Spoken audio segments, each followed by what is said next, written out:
Hi, everybody. Happy Thanksgiving. I thought for this podcast, I would read you my essay that recently won first place at the Books on the Bosque Book Award or Book Contest in Clifton, Texas. And I hope you enjoy it.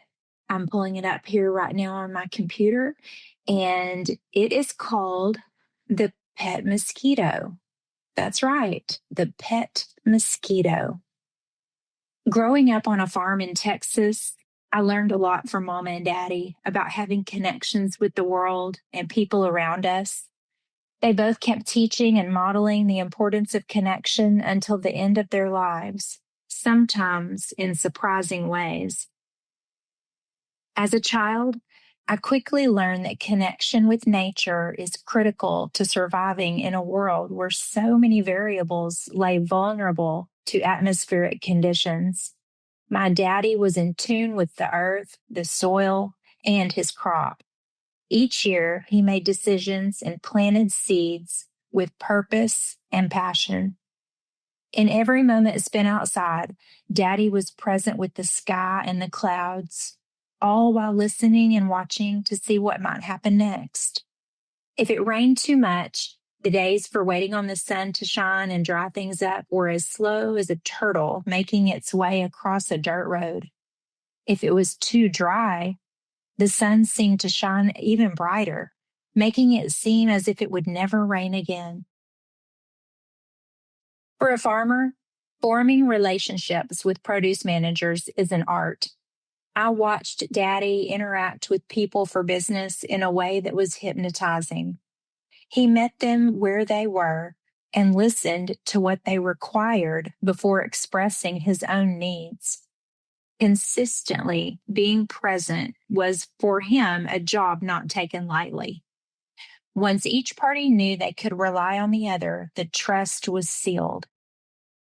Looking back through the old photo albums, I see shaking hands, smiles, and hardworking men holding watermelons. You can't mistake the bond, the smile that says, "I respect you, and I am glad you are here." Mama, likewise, was a constant in my life, a faithful, unwavering presence. I can remember only one time during my entire childhood when she wasn't present. I was in second grade, and my parents had gone out of town unexpectedly for 2 nights. I stayed with my Mimi, my dad's mother, who lived across the road from our house. I missed Mama so much. I'll never forget the feeling of joy when my parents returned, me running to her and her running to me. To this day, I recall the exact spot in Mimi's yard where this happened, and I can still see Mama kneeling down to look at me on my level. "I never wanted to leave you," she said. "I'm so glad to be back here with you." That memory holds one of the warmest hugs I've ever felt in my life. Her arms enveloped me, and I was tucked deep inside her love.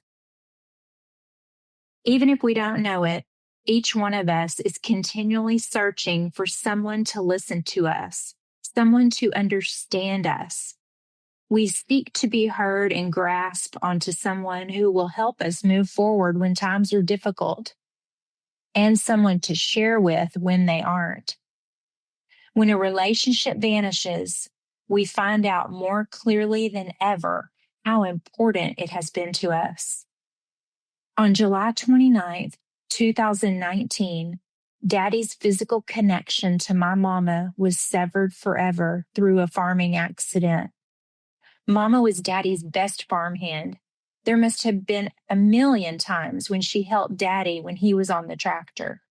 This time, though, something went wrong. Knowing he had placed the tractor in neutral, she lifted the battery box up to him. When he reached down, his foot slipped off the clutch. The tractor lurched forward, crushing Mama to the ground. In shock and disbelief, Daddy knew the unimaginable had happened.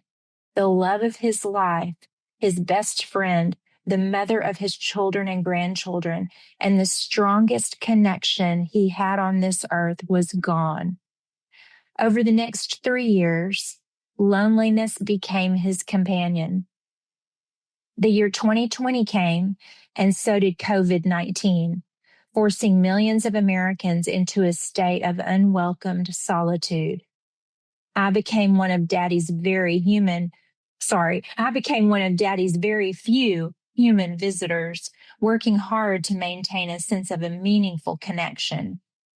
I knew he was growing tired of me when he would hear me come through the door and say, "Oh, it's just you."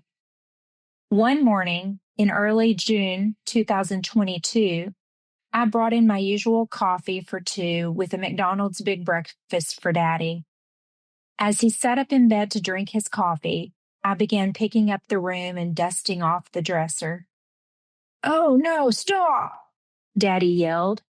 "What?" I replied. "That's my pet mosquito." Looking down in a little jewelry dish that had belonged to Mama, I saw a tiny mosquito. It was dead. "Daddy, what is this?" "That's my pet mosquito," he repeated. This made no sense to me. The great state of Texas plays host to many things: rodeos and ranches, barbecues and bluebonnets, and yes, mosquitoes too, in vast swarms. These flying creatures subtly set their legs down for landing on any surface that offers either nectar or blood. For many years, while living on a farm, my daddy had nothing to do with mosquitoes, unless it was to give them a quick slap, ending their existence. Yet now he'd made a pet of a mosquito? "He and I shared a connection," Daddy explained. "We both occupied a space together, here in the dark. He would hum each night as my heart would beat. We knew of each other's presence and were glad to be here, each having the other. We shared the same space, and we weren't alone."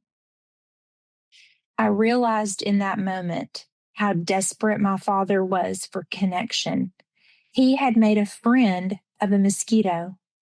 Crazy as it sounds, he had formed a bond with a living being as inconsequential as a flying insect. To him, it was a lifeline. "His name is Mo," Daddy said with hesitation, probably wondering how I would receive this. "Okay, Daddy, he's still there," I reassured him, pushing the dish farther away from the dresser's edge. "That's my mosquito," he whispered to himself. "That's my pet mosquito." We are all connected in ways that we may not see, just like Daddy and the mosquito.